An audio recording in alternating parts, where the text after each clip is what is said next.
another detailing video on my E39 M5. This is going to be episode 3 of the full in-depth rejuvenation and restoration of my E39 M5's paint. I did the first video on the wash and the wheels and sort of the prep wash.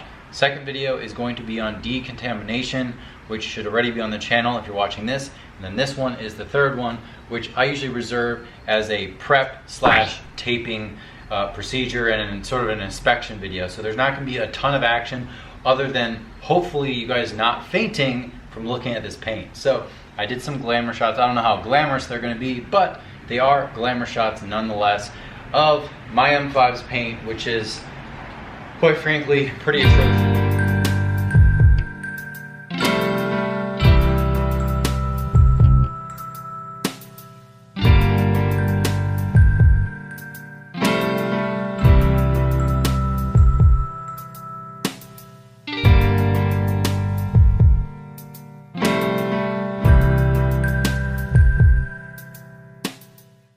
To be taping off the panels that I'm sure that I will need to be taping them off, the trim, taping off the trim, the edges on the window, but I'm also going to be inspecting the car. So I'm going to be inspecting the paint, and what I like to do is put pieces of tape in areas that I think that I'll have to do either A, more work, or B, wet sanding, which is more work as well. But this is going to be a big example. So for the next video, there's a pretty deep scratch here. There's something in someone's wash mitt or drying towel or something like that that it's scratched, and I can feel it with my fingernail just a little bit, and I'm gonna have to be doing a little more work for this. So with that said, on this crazy bright lights, we're gonna look around this car. All right, guys. So I've got my Scan Grip Color Match 2 light, which I seriously love. It has 2 settings and also has 2 different colors. So obviously this is the brighter color, and then you have a darker color, which might actually be better on this darker paint. So we're gonna go through, I'm gonna show you guys exactly what the heck is going on here. There's an enormous amount of love marks, swirls. There is not a lot of water spots, but there's a handful, probably a half dozen. This thing is nasty. I don't know what the heck that is. Some nasty water spots. I'm not sure what the deal is there. There's definitely some water that's accumulated there. Mainly, I think, probably because there's no protection on the paint. As you guys can see, there's a deeper scratch along this side here. I will probably put a little piece of tape. And also on top of the door handle is really bad, along with a little scratch starting here leading off. So the areas that stick out more, like the hips of a car, for example, or any panel that sticks out, the fender, for example. Yeah, so here's a definitely a deeper one right here. It's funny because this paint is actually really beautiful. There's some water spots right here, kind of towards the top. And I also noticed a lot of accumulation around the little windshield sprayers, which I actually never use. There's a deeper scratch kind of up here, but this is a ton. See how it's it's one. Let's see if I can show you. So it's a lot more crap right here, and that hybrid nano will be perfect right around there. There is a nasty water spot. That is what a disgusting water spot looks like. That I'm a little concerned about, I'm not gonna lie. There is a big deep gash kind of right there, if you guys can see it. I mean, there's a lot, guys. I mean, there's obviously a ton. There's also there's chips, rock chips on the front. Not going to be addressing that in this video, maybe in the future for this car. There's a few jagged lines right there, improper washing, but we're going to be taking care of the whole car. Let's look at the pillars. Not nearly as bad as I thought they would be, to be honest with you. These are usually the worst part of any vehicle, but to be honest with you, these actually might be painted with, it might be a surface that's a little harder than most. It looks a little faded kind of towards the middle, so we'll have to address that. And kind of overall, you know, it's lots of swirls, lots of scratches. Obviously around the door handle, I mean, that's a huge problem area for everyone.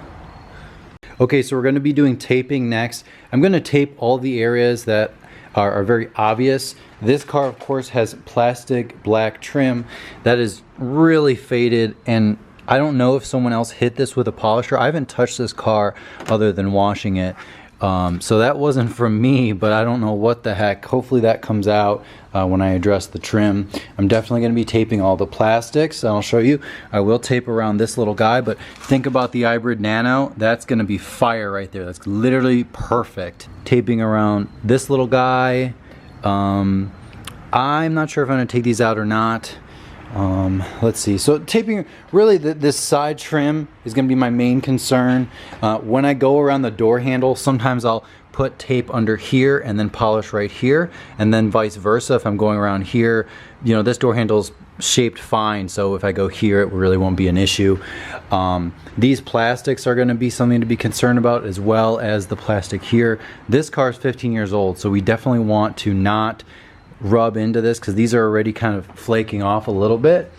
This sunroof is definitely something. My very first car I polished, I didn't think about the sunroof, so I didn't tape right here, but this is a very obvious area that you know, it's on top of the car and it's in the sun, so anytime you get polish on here, which hopefully is never, it's going to stay there and it's very hard to get off. And then here, this trim, you can see little pieces are flaking off. This will be replaced in the future, don't worry. I'm also noticing this little guy right here.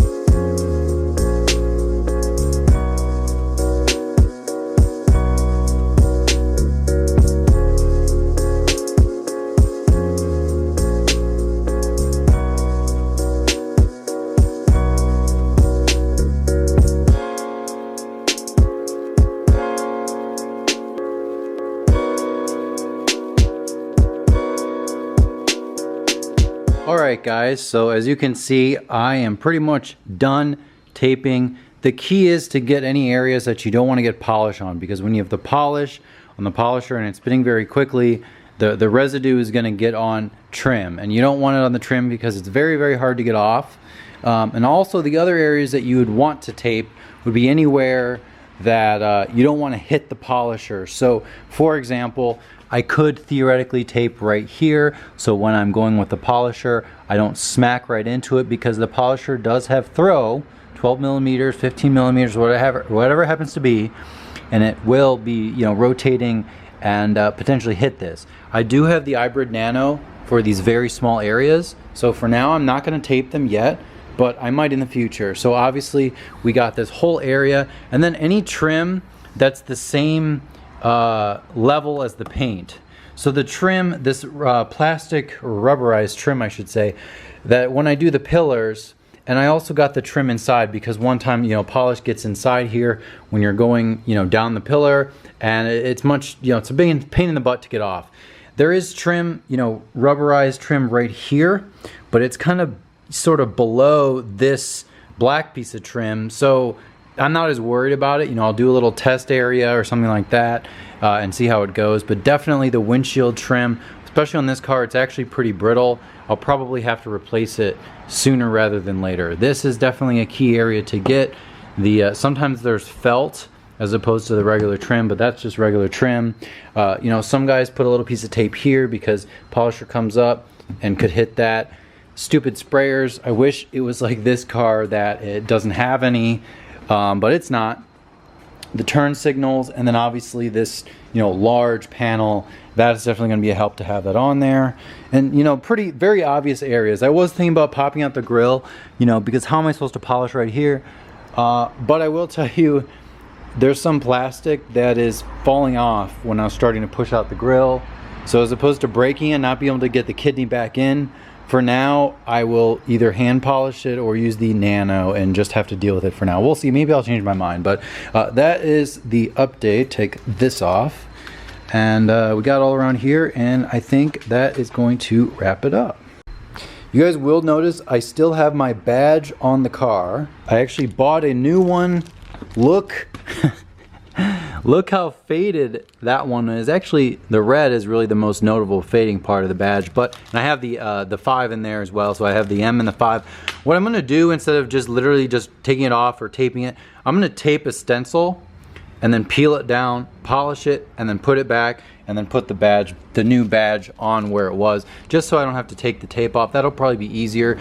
Normally I would tape these areas and probably this, but since I have the nano, the hybrid nano, very, very small 2-inch pad, I don't think I'm gonna have an issue. If I do the setting that's only a 3mm throw, or I do the rotary option where it doesn't have a throw at all, just go very quick, zip, zip, zip, I might be okay. All right guys, so that's gonna wrap it up for this video as part of the full series on this M5 carbon black paint. It's really beautiful. It's unfortunate how in such horrible shape this thing is, but we're on our way. So taping and prep and kind of understanding what you're going to be expecting for the full correction of this car is very important.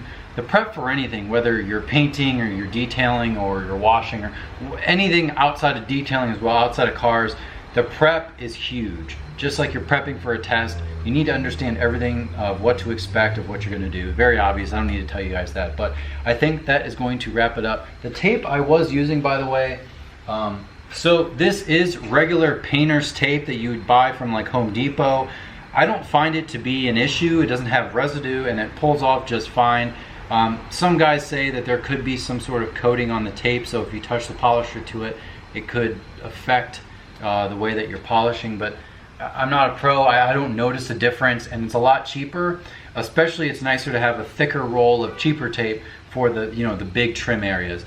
This, on the other hand, is designated let's see, masking to covering tape that I did order. I know there's a handful of websites that sell these. Pretty much every detailing website. The green and the red are the ones I have. You just kind of buy whatever size makes sense. This size, I believe this is just 1/2 inch. Really good around the trim. You don't need to have this huge tape around the trim unless you're trying to fold it in. And then obviously the trim of the windows I'm talking about. So this is not good for that. But then this is perfect for just like the little headlight washers. You really only need a piece this big. It's pretty self-explanatory, but really it's preventing more issues when you're polishing, because when you're in the mode polishing, you want to just polish or correct or whatever we happen to be doing. So I'm not going to have to worry about any more taping, hopefully, unless I'm doing the 50-50 shots. So that is going to do it, guys. Stay tuned. I'm so freaking pumped. I got the lights going. I got the M cars in the garage. I have the whole place to myself. It's finally a good temperature outside. It's not raining, and I got everything ready. So don't mind this polisher. It is sitting on the paint. I know that's probably something you'll never see on my channel, but today you did see it, so congratulations. Link is in the description for the products I'm using today. The tape is really one of the biggest things, and just kind of inspecting the car. So as I mentioned, go check out the other videos if you haven't already, and I'll see you guys next time.